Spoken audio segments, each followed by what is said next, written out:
J'ai du nouveau à vous annoncer pour la chaîne. Oui, oui. Je vais me dessaper d'abord. Salut à tous, bienvenue sur ma chaîne. On va parler de la suite aujourd'hui qui va se dérouler sur la chaîne. Donc ceux qui suivent savent que je bosse sur la XJR 1200. Donc ce mois-ci je roule avec. Et courant du mois je vais m'occuper soit des suspensions arrière, soit de la fourche avant. Je vais voir dans quel ordre je le fais. Ce qui est sûr c'est que les suspensions arrière fuient et je pense qu'elles sont vides. Donc je vais y regarder. La fourche à l'avant, il y a plusieurs problèmes. Un, les fourreaux, je ne sais pas du tout quand est-ce qu'ils ont été suivis, est-ce qu'il y a eu un entretien fait récemment dessus, donc il faut que je le refasse. Je vais en profiter pour repeindre les fourreaux qui sont en mauvais état. Il faut que je vérifie les roulements, il faut que je le nettoie tout l'été. L'été de fourche, il y en a un qui est tout jauni et l'autre qui est noir et qui a rouillé de partout, donc il faut que je le nettoie. Le guidon en plus n'est pas très droit, donc c'est pas très ouf. Toute la partie électrique est bonne à revoir parce qu'elle est pas mal oxydée, donc je l'ai bricolée on va dire vite fait histoire de pouvoir rouler, mais il faut que je la revoie. Le compteur n'est pas droit non plus. Et je vais aussi en profiter pour mettre un guidon identique mais un petit peu moins cintré. Parce que je trouve que c'est pas très agréable. Donc il faut que je m'occupe de tout ça. Donc c'est loin d'être terminé. Sachant qu'une fois que j'aurai fait ça, il faudra faire toute la peinture. Donc le projet XJR n'est pas terminé. Il va y avoir encore quelques vidéos qui vont sortir sur ce sujet là. A noter aussi que je vais sortir à minima 2 vidéos sur la XSR dans les prochaines semaines ou mois.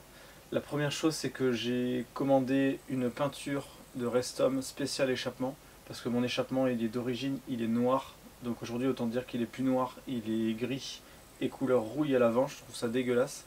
Donc avant qu'il se dégrade trop, je vais virer la ligne d'échappement, la nettoyer entièrement et toute la repeindre. Et deuxième chose que je veux faire, c'est que je veux faire une vidéo sur l'entretien. Donc je vais expliquer un peu l'entretien du CP3, donc ça marche aussi sur les MT-09 ou sur la XSR 900, à savoir vidange, huile, filtre à air, bougie, vérification de la synchro, tout le tralala, qu'il va falloir que je fasse sur la mienne d'ici 2 ou 3 000 km, donc ça va vite venir. Mais aujourd'hui le but c'est pas de parler de ça. Aujourd'hui le but c'est de vous parler de la troisième moto qui rejoint le garage pour quelques temps.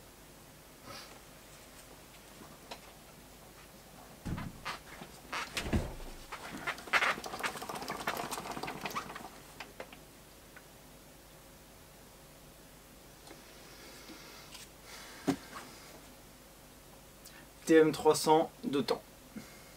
Donc c'est la version enduro en 2 temps. J'y connais rien en 2 temps.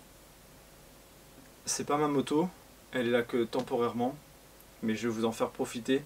C'est la moto d'un pote avec laquelle il roule pour s'amuser. Elle a calé en roulant. Il explique pas trop pourquoi, donc l'idée c'est que je trouve pourquoi. Et qu'on voit ensemble ce qu'on fait, est-ce qu'on la répare, est-ce que c'est une petite réparation et on la répare. Est-ce qu'il la revend pour pièces? Bref, l'histoire c'est de faire un état des lieux, donc je vais vous en faire profiter. Je voulais vous présenter la moto, vous faire quelques plans.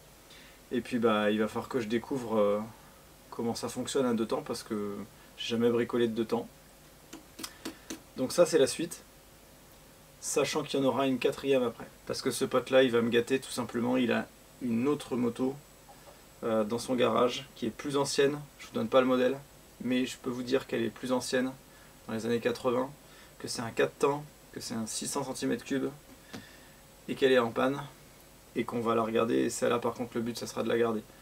Donc celle-ci il y a plein de choses à revoir au niveau freinage, au niveau embrayage et du coup surtout la refaire démarrer. Donc ça va être mon sujet des prochains jours et puis on va voir comment ça fonctionne ce genre de bête.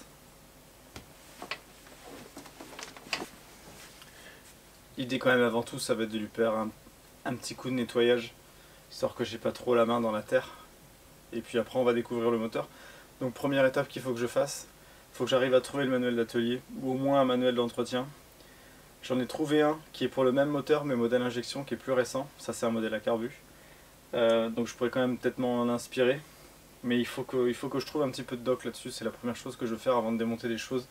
Ce qui est sûr c'est qu'on a quelques pistes, en gros elles démarrent pas au kick. Je pense qu'il y a de la compression, on avait un doute là-dessus, mais je pense qu'il y a de la compression. Donc je vais vérifier les trucs de base, bougie, l'allumage, je vais regarder s'il y a bien de l'essence qui arrive au carbu. On va faire les 2-3 petites vérifications basiques, et ensuite on verra ce qu'il en est. Donc du coup, nouveau projet sur la chaîne. Si vous connaissez ce genre de moto, si vous avez des conseils, des choses, n'hésitez pas à me les mettre en commentaire. Et puis, dans tous les cas, cette chaîne n'est pas terminée.